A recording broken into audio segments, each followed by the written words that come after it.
Lynn, can you tell us in just a few sentences what your book is about? Thanks, Peggy. Thanks for having me here. This book is really about the long-term religious and cultural changes in New England, southeastern New England especially, among Native American communities between roughly 1650 and 1820. And at the heart of this book is a question about Native religion and Native engagement with Christianity in the colonial period. And I used the First Great Awakening in the 1740s as a way into this question.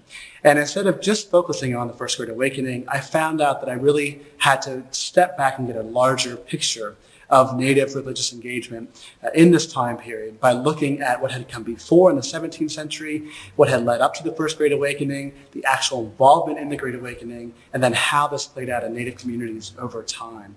And what I found is that Native Americans were engaged with Christianity and were using religion as a way of navigating their world. But it wasn't in the way that historians had often talked about. So they were involved in the First Great Awakening, but then often left these churches as well and started their own churches. And these native indigenous Christian churches are a part of these New England tribes for a very, very long time, but they only represent one of several possible options of Native religious engagement and involvement with Christianity.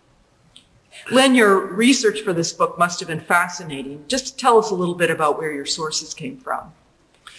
It's a really good question. The sources, as you might imagine for Native history, are not all collected in one place.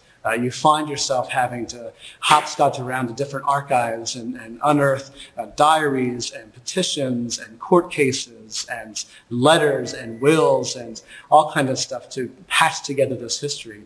But the surprising thing, for me at least, is it's out there in a huge sort of body in a way that once you have it all collected together, there's way more than you could actually sort through and sift through. So the main surprise for me was not that there wasn't enough, but actually there was too much that I felt I couldn't get through. Part of that is because I'm looking at a century and a half, but part of it is because we've overlooked, I think, a lot of the ways in which Native presence is all over these written documents. And the exciting thing is, after a certain point, natives begin writing themselves. And so you have native letters, native books, native sermons, native petitions, native wills that are out there that I try to draw upon as well. How does your book change our understanding of the relationship between the New England Puritans and Native Americans? I think one of the most important lessons from this book in terms of Indian and European relations in this time period is that they were ongoing and very, very complicated, even after the post-conquest period. So if in New England, Indian sovereignty is often seen as coming to an end in the 1670s after King Philip's War, what I found is lots of examples of Native Americans actively engaging this colonial world in really creative and intriguing ways that involves land cases, suing their white neighbors in courts, going across the Atlantic to petition for land rights, but also engaging religion and ministers and education. And so I think, again, one of the biggest lessons is not that this completely revolutionizes how we think about the colonial period, but just a steady reminder of the ongoing nature of these kinds of conversations, these kinds of negotiations, these kinds of engagements in the process. So I think that that's a major takeaway of the book. Tell us a little bit about what Native spirituality was like. It's hard to pin down Native American spirituality in the colonial period, especially because most of the sources we have for this topic come from non-natives. And yet archaeologists and ethnographers and people from the colonial period try to get a sense of what this looked like. And one of the ways that I tried to summarize this in the book is to think about the diversity of other than human beings that are present in the Native landscape, the Native spiritual landscape, at the time of contact and during the colonial period, in that Native Americans didn't have some sort of structured notion of religion and didn't have written scriptures in the way that European Christians would have, and yet their notion of what the religious was and what mattered was intertwined with their culture in a way that I think baffled Europeans. And so when you want to look for religion, you can't point to texts or catechisms or doctrine, but you look at practices and you look at community rituals and dances and different kinds of ways of dealing with the environment.